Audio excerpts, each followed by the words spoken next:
पाकिस्तान का मानना है कि जिस दिन बेइज्जती ना हो वो दिन बेकार है। हुआ यूं कि इधर ट्रंप ने ट्वीट किया कि आज से 10 दिन यानी कि 6 अप्रैल की रात 8 बजे तक ईरान पर कोई सैन्य कार्रवाई नहीं की जाएगी। इस प्रकार 23 मार्च को 5 दिन के लिए किया गया युद्ध विराम और आगे बढ़ गया। ट्रंप तो इस पर अटल दिखे कि कोई सैन्य कार्रवाई न की जाए, लेकिन ईरान और इजरायल में लगातार मिसाइलबाजी जारी है। हमें इजरायल के ऑफिशियल स्टेटमेंट को भी नहीं भूलना चाहिए, जिसमें कहा गया था कि इजरायल की तरफ से एक भी गोली बिना अमेरिका के परमिशन के नहीं चलती। बात साफ है कि खेल अभी बाकी है। इन सब में अमेरिका डेस्परेटली शांति का रास्ता तलाश कर रहा है, वहीं ईरान और इजरायल शांति के लिए तैयार दिखाई नहीं दे रहे हैं। खाड़ी देश आधे अधूरे युद्ध विराम से घबराए हुए हैं। पाकिस्तान जो खुद खतरनाक कंगाली की स्थिति में है, वो समझौते की मेज सजा रहा है। दुनिया इनके झगड़े के चलते आर्थिक नुकसान झेल रही है। इन चारों के गेम को भी हमें थोड़ा सा समझना पड़ेगा और देखना पड़ेगा कि पाकिस्तान दरअसल चाहता क्या है। नमस्कार, मैं हूं अजय और आप देख रहे हैं संस्कृति आईएएस का खास कार्यक्रम संपादकीय। ट्रंप शांति का रास्ता निकालने के लिए घोषणा पे घोषणा किए जा रहे हैं, वहीं दूसरी तरफ मिडल ईस्ट में सैनिकों की तैनाती भी बढ़ा दी है। यानी बातचीत भी जारी है और जंग की तैयारी भी पूरी है। जारी जंग को समाप्त करने के लिए पाकिस्तान स्वघोषित मीडिएटर बना हुआ है। पाकिस्तान के सेना प्रमुख असीम मुनीर और प्रधानमंत्री शहबाज शरीफ ने इस्लामाबाद को बातचीत के लिए मेज के रूप में पेश किया है, जिसे अमेरिका ने सैद्धांतिक रूप से स्वीकार भी कर लिया है। हालांकि इजरायल इस प्रक्रिया से बाहर है। प्रधानमंत्री नेतन्याहू का कहना है कि वे अपने लक्ष्यों की प्राप्ति तक हमले जारी रखेंगे। ईरान भी जवाबी कार्रवाई की हुंकार मजबूत किए हुए है। वर्तमान में दोनों पक्ष अपनी अपनी शर्तों के साथ समझौते की मेज की ओर कुछ कदम बढ़ते हुए दिखाई देते हैं। हालांकि दोनों के बीच में जीरो ट्रस्ट की स्थिति बनी हुई है। ईरान वाशिंगटन की नीयत पर रत्ती भर भी भरोसा नहीं करता। उसे अंदेशा है कि बातचीत का ये प्रस्ताव केवल एक चाल है।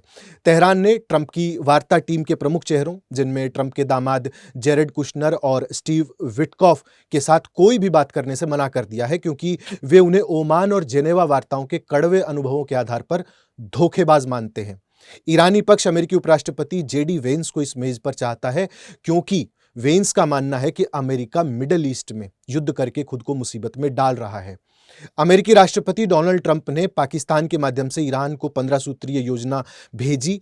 इन शर्तों का पूरा ब्यौरा हालांकि अभी तक सार्वजनिक नहीं हुआ है, लेकिन जो पता चला है उससे साफ है कि अमेरिका ईरान की परमाणु क्षमता और उसकी क्षेत्रीय ताकत दोनों को सीमित करना चाहता है।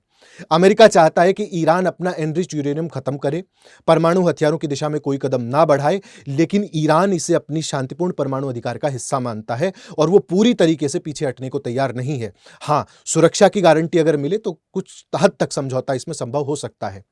अमेरिका की शर्त है कि ईरान अपने बैलिस्टिक मिसाइल कार्यक्रम को बंद करे और इजरायल के खिलाफ अपने हमले रोक दे, लेकिन ईरान इसे अपनी सुरक्षा का जरूरी हिस्सा मानता है और इस पर झुकने की संभावना नगण्य है।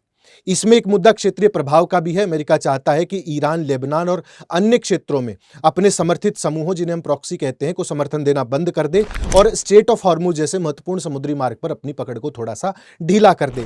वहीं तेहरान इसे अपनी रणनीतिक ताकत और संप्रभुता का हिस्सा मानता है। इसके अलावा अमेरिका ने अंतर्राष्ट्रीय निगरानी, कैदियों की रिहाई, साइबर हमलों पर रोक, मानवाधिकार सुरक्षा और ऊर्जा निर्यात पर नियंत्रण जैसी शर्तें भी रखी हैं।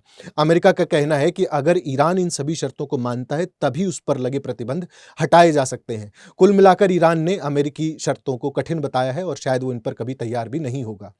और अगर ईरानी शर्तों की बात करें तो उनका रुख भी उतना ही कड़ा हुआ है। इसमें 5 शर्तें रखी गई हैं। वो चाहते हैं कि सबसे पहले उनके नेताओं और ठिकानों पर हमले पूरी तरीके से बंद हों और भविष्य में हमले न होने की पक्की गारंटी दी जाए। साथ ही ईरान युद्ध में नुकसान की भरपाई यानी कि हर्जाना भी चाहता है और यह भी मांग कर रहा है कि उसके समर्थक समूहों के खिलाफ पूरे क्षेत्र में सैन्य कार्रवाई रोक दी जाए। सबसे महत्वपूर्ण मांग यह है कि स्ट्रेट ऑफ हॉर्मुज पर उसके अधिकार को अंतर्राष्ट्रीय स्तर पर मान्यता मिले और उसके यहां से गुजरने वाले हर एक मालवाहक जहाज पर चुंगी वसूलने का अधिकार उसको दिया जाए। लेकिन यह मांग अमेरिका और अन्य वैश्विक शक्तियों के लिए स्वीकार करना लगभग असंभव है, क्योंकि इससे वैश्विक व्यापार भी प्रभावित हो सकता है। डोनाल्ड ट्रंप के लिए यह एक पूरा खेल जो है वो ड्यूअल स्ट्रेटेजी का है। एक तरफ वो शांति की घोषणाएं करते हैं और दूसरी तरफ युद्ध की तैयारी भी कर रहे हैं। अमेरिका ईरान को सीधे युद्ध में झोंकने से बचते हुए उसके परमाणु क्षमता, मिसाइल प्रोग्राम और क्षेत्रीय प्रभाव को सीमित करना चाहता है। इसलिए वो पाकिस्तान के जरिए बातचीत का रास्ता खोल रहा है ताकि खुद शांति दूत की छवि बनाए रखे और बैकग्राउंड में दबाव की राजनीति पर पूरी तरीके से काम करता रहे। असल में अमेरिका यह सिर्फ युद्ध को रोकने के लिए नहीं बल्कि मिडिल ईस्ट में शक्ति संतुलन को अपने पक्ष में करने के लिए खेल रहा है। बेंजामिन नेतन्याहू की रणनीति बिल्कुल स्पष्ट है और आक्रामक है। No compromise, only strike. Israel के लिए ईरान सिर्फ एक दुश्मन नहीं बल्कि अस्तित्व के लिए भी खतरा है। इसलिए वो किसी भी समझौते या मध्यस्थता को तब तक स्वीकार नहीं करेगा जब तक ईरान की सैन्य और परमाणु क्षमताओं को निर्णायक रूप से कमजोर न कर दिया जाए। अमेरिका के साथ उसकी रणनीतिक साझेदारी उसे खुली छूट देती है, लेकिन वो अपने सैन्य ऑपरेशन को रोकने के मूड में बिल्कुल भी नहीं दिखाई दे रहा है। यानी इजराइल के लिए यह लड़ाई एंड गेम तक जाने वाली है और नेगोशिएटिंग टेबल पर आने का कोई विकल्प उसके पास नहीं है। पाकिस्तान की एक अलग ही खिचड़ी पक रही है।